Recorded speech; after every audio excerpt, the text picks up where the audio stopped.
The Ouroboros Cycle, Part 2. In the last part, we looked at 9 children who had been abducted from a small Mexican village and turned into brain-dead weapons by the Foundation to be used against an army of reality benders. Whether or not that act was justified is irrelevant, as it was done, and the Foundation is likely very grateful that it was. In this part, instead of looking at the Foundation creating a godlike weapon, we'll be looking at them combating one. I've already covered this Broken God 001 proposal briefly in my video on the Church of the Broken God, and I highly recommend watching that video first to give you some background info on the church itself. The Broken God is a mechs entity, a rather unique designation meaning broken, which is being used in place of neutralized. Think of it like a dormant volcano instead of an extinct one. It's still dangerous under certain conditions, but right now it's not a threat. It is essentially a collection of specific anomalous objects that come together to form an entity that is greater than the sum of its parts, like Voltron. Unfortunately, unlike Voltron, when this entity came together in 1942 in Mexico, it resulted in a catastrophic change to Mexico's geography and one of the most widespread uses of amnestics to date. The Containment Procedures note that if a similar event were to occur in modern times, it would be impossible to contain the spread of knowledge, resulting in a broken masquerade scenario, and eventually, an end of the world scenario. There is a partial list of SCPs that were used to make up this entity, and I went over several of them in my Church of the Broken God video, but most of them aren't really significant to this story. What is important, though, is that members of that church, or at least a branch of that church, went to efforts to gather together these SCPs for the specific purpose of creating this entity, the Broken God. When they did, the Broken God began to find and integrate whatever metal objects it could into its body, as well as begin seeking out other anomalous objects. Eventually, though, the Broken God was, well, broken once again, with many of the components taken back into Foundation custody, and the primary component left at the bottom of the Gulf of California under a strict watch. Let's find out what broke the Broken God, and all of the background info that led to that event in 1942. We're given a statement taken from a priest of the Church of the Broken God from 1945, who discusses the first time he saw the heart of the entity, presented by some other church members. This heart would be the core of the Broken God, the primary component that allowed it to be a god, and eventually the component that is left sitting at the bottom of the gulf. Priests within the church are responsible for blessing various artifacts related to the Broken God, and this priest had already done so on a number of other artifacts. When he first saw this heart, though, he was taken aback by the wrongness of it. It spoke to him telepathically, showing him how much pain it was in, how broken it was, and how much it desired to be whole again. He then corrects himself, saying that the entity associated with this heart didn't desire to be whole, but rather it was being driven by some sort of impulse towards an unthinking end. This is in stark contrast to what the church normally thinks of their god, an entity of pure logic and thought, not impulses. The priest begged the others to take it to the beach of SCP-2217, where it could conceivably be destroyed, but they ignored him. The heart began to move of its own accord and consumed a nearby wrench, integrating it into its body. The others cheered that their god was unbroken, and the priest never saw them again after that. Next, we're given an excerpt from an interview with a member of the FBI's Unusual Incidents Unit, who describes an encounter she had with some members of the Horizon Initiative. The Horizon Initiative is a group formed by various sects of the main 3 Abrahamic religions to combat anomalous objects and groups they deem a threat, including the Church of the Broken God. The UIU had already handed over a few religious objects, and now the Horizon Initiative wanted them to hand over the objects they had collected connected to the Broken God. While the UIU agents were deliberating, a strange woman with iron chains for hair approached them and asked for a small metal box. The agent asked what the box did, and the woman replied that it would be easier to show than tell. The woman somehow induced a vision in the agent of the world falling away, and an image of two gears that were once meshed together and now broken apart. The vision continued, with the solar system appearing as essentially a machine, hurtling through an oily cosmos with the power of an infinitely unwinding spring. After the vision passed, the agent says that the box felt heavier than before, or perhaps more significant, and she handed it over to the woman despite the protests from her teammates or superior. We'll hear about this chain-haired woman again later. Another interview with a priest of the Broken God taken in 1945, this time an excommunicated one though. The interview concerns the heart of the entity, and the priest discusses how he first heard about it from a high-ranking agent of the church named Ezekiel. Ezekiel worked for Robert Bumaro, who had become the leader of the church, and Bumaro's agents could apparently speak with the Broken God. These agents were the first to begin augmenting their bodies with technology, many of them dying because of it. But Ezekiel was spared this fate, as he was especially close to Bumaro. These agents would gather any potential artifacts they could find to see if they were meant to be a part of the Broken God, and ship them down to Mexico if they were. They had found a bunch of these artifacts, but were still missing the heart, the key component. Ezekiel was the one who came to Bumaro and told him that if they couldn't find a heart, perhaps they could build one of their own.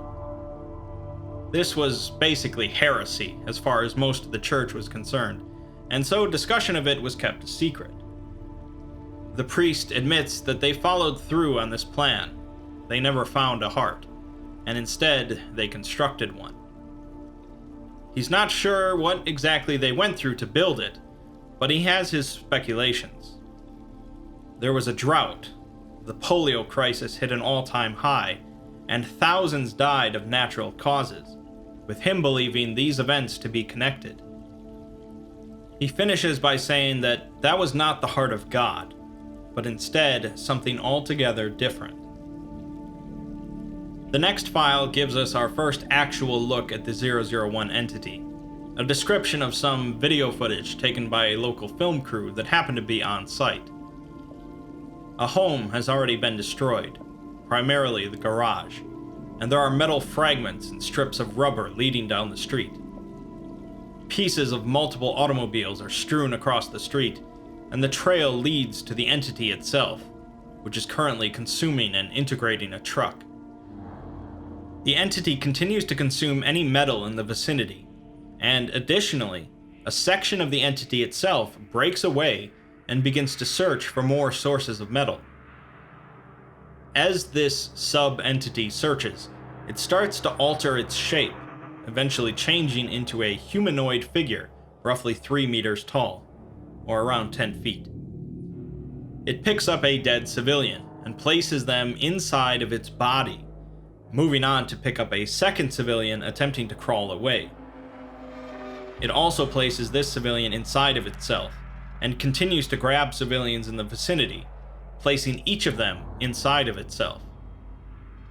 A growth is forming on the entity's back, and by the time it has grabbed 6 civilians, the growth is larger than the humanoid itself, and it ceases to walk. Its limbs recede into its body, and its ribs extend out, allowing it to scuttle up onto a nearby roof. Here it sits for 20 minutes until its exterior begins to crack and get torn away from inside, revealing a few humanoids.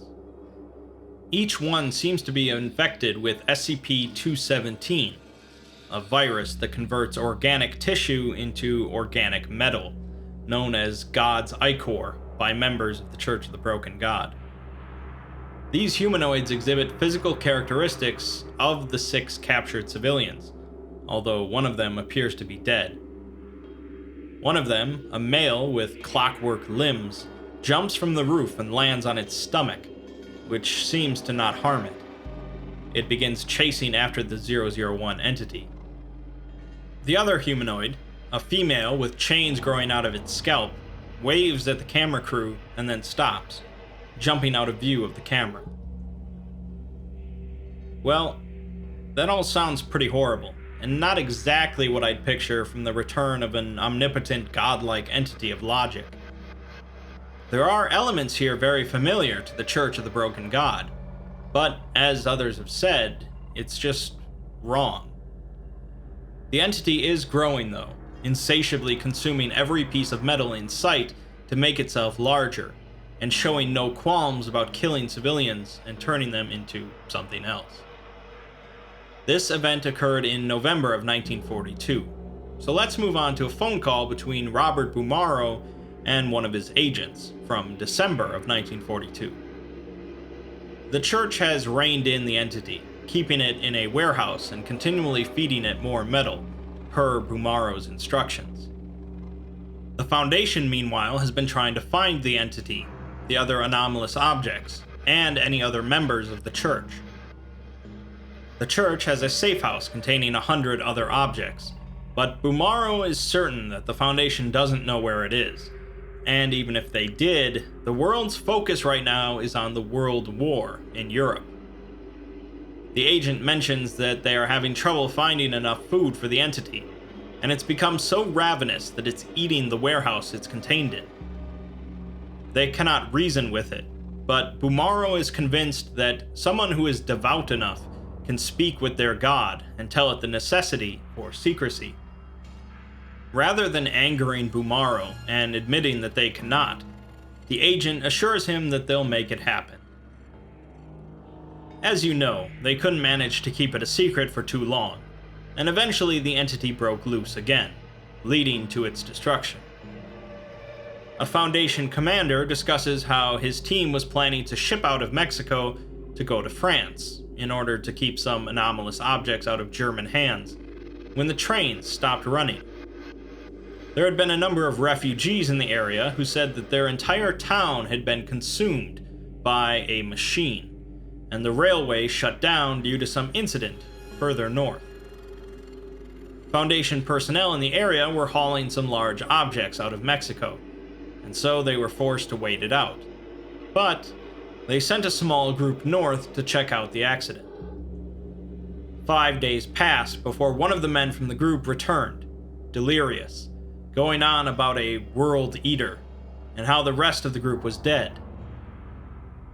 The group had come across the entity, and realizing that they would never be able to contain something like this, attempted to destroy it. Unsuccessfully, obviously. The commander himself saw the entity a while later, referring to it as a mountain of moving parts, blackening the sky as it chewed through everything in its path. He says that this went beyond anything they had been trained for, and that they knew this thing was going to kill them. It was just a matter of when. Foundation personnel in the area were kept in the dark, figuratively and literally, as the entity continued consuming and billowing out massive amounts of smoke that darkened the sky for weeks. They're told that they are here to fix the rails, but instead they simply sit and wait. A man comes into town with half of his face burned off, delirious. He talks about a machine the size of a mountain that speaks to you, convincing people to throw themselves into it. The people that do so are shredded instantly. The entity finally comes within sight of the Foundation personnel sitting there, as it moves across the countryside on millions of cogs, like an iron centipede. By this point, its body is large enough to extend upwards into the massive cloud of smoke, making its true size indiscernible. It devours mountains and entire towns whole, pulling them into a hellish furnace in its chest. The people in the area can hear it screaming in their minds. Well, this is a pretty big problem for the Foundation, and one that clearly seems to be beyond their capabilities of destroying, let alone containing. And when the Foundation absolutely needs something dead, they know who to team up with: the Global Occult Coalition, or as it was known in those days, the Allied Occult Initiative. To this day, Foundation agents admit that the GOC were the ones responsible for killing the entity, so this is a good example of the GOC doing right as far as the Foundation is concerned. The AOI found an anomalous device on an island off the coast of Greece, and they had come to believe that it could be used in some way to slow the advance of the entity. The device apparently had some mind-altering effect associated with it, and so the agent discussing these events can't really remember much about it. Agents from the AOI contacted the Foundation and came to Mexico, with the Foundation eager for the assistance.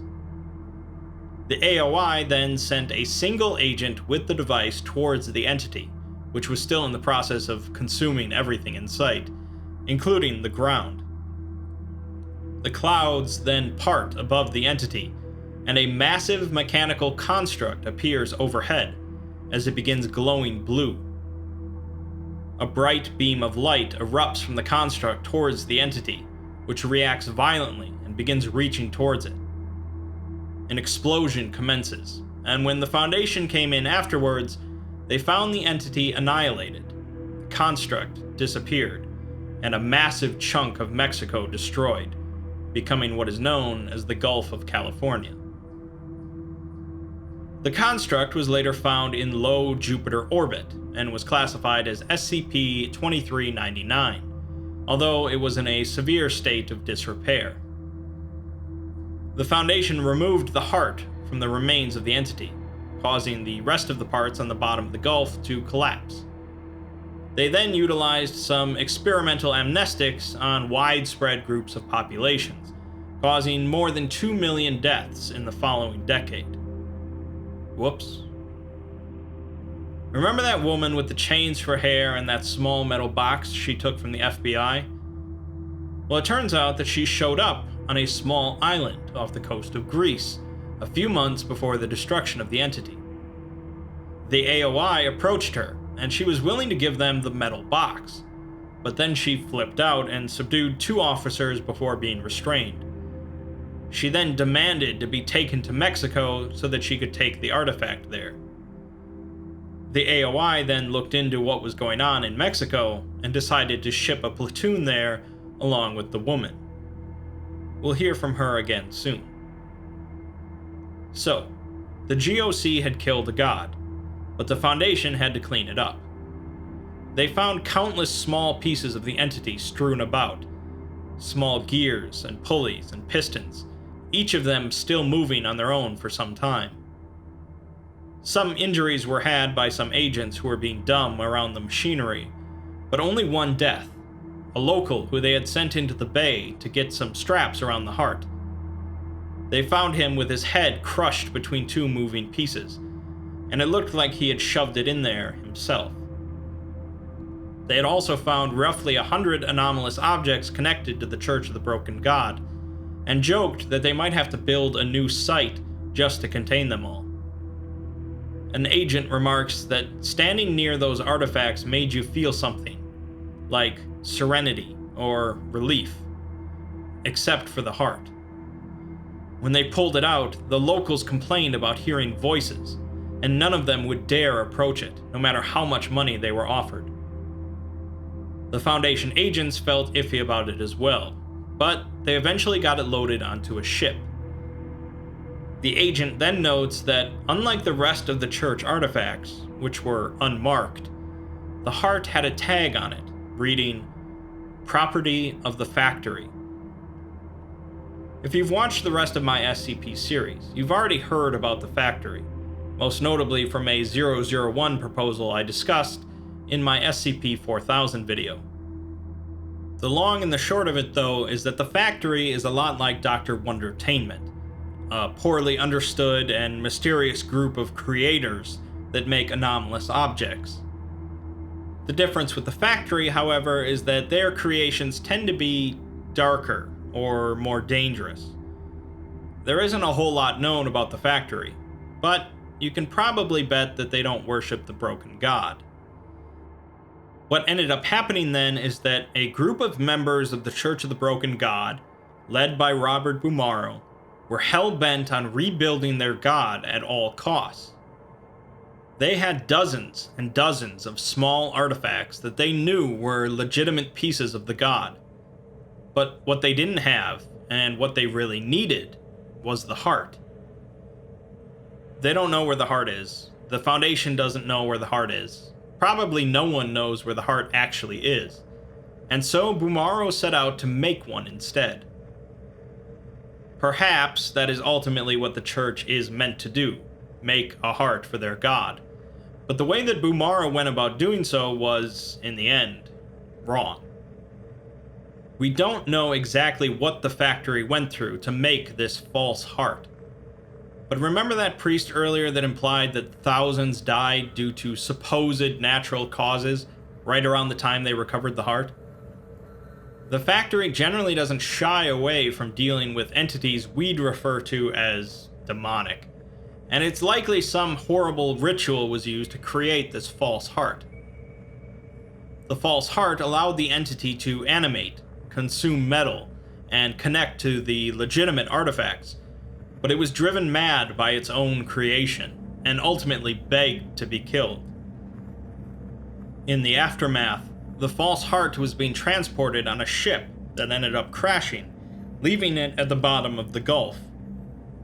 It was designated SCP-882, meaning that, just like SCP-2399, this proposal implies that the actual document for 882 has been falsified. The final addendum is from an interview with the chain-haired lady, who claimed to be a part of a previously unknown sect of the church, and agreed to talk to the Foundation. She says that the GOC did not kill the broken god, as they claim, but instead just a piece of it, the way a camshaft is a piece of a car. She says that instead, God is everything, from the biggest star to the smallest particle, meshing together as one cosmic machine. She admits that, at one point, the machine aspect was likely just a metaphor, but the idea grew more powerful over time, taking shape into something more real. She can't answer most of the Foundation's questions about the broken god, but she does say that regardless of what the broken god once was, it must remain that way, broken. She also says that the broken god knows that it must remain broken, and thus, it was the one that allowed itself to be destroyed by SCP-2399. She goes on to say that SCP-2399 was already damaged before destroying the entity, as this has all happened before. She says that eventually, the monster will win, consuming 2399 and using its power to consume everything. She suggests that perhaps this too has happened before, and the universe has been destroyed and remade by the broken god in the past, but this time there may be some outside forces mingling with it, such as the factory, or the Davites, or the Fifthis, or some reality benders. She ends by suggesting that the Foundation continue to work with the Church of the Broken God to prevent such occurrences from happening in the future, finishing with, "Apart we are broken, but united we are God." In the end, this is one person's interpretation of the Church of the Broken God ethos, and really we can't be sure how trustworthy this chain-haired woman actually is. The Foundation would certainly not like another instance of this entity to pop up, and they are willing to work with the Church on other matters, such as dealing with the Sarkics, so who knows? This part of the Ouroboros cycle doesn't really specifically intertwine with the previous part at all, except for both taking place in Mexico, but that's largely because they were both written independently. In broad terms, though, we go back to that idea of the ends justifying the means, which is what the Foundation believed with creating the children, and is what Robert Bumaro believed in creating his false broken god. Well, the children ended up serving the purpose of the Foundation. It's more unclear on what Bumaro thinks of his creation. Perhaps this is simply a failed experiment and they move on, or perhaps it was more of a trial run.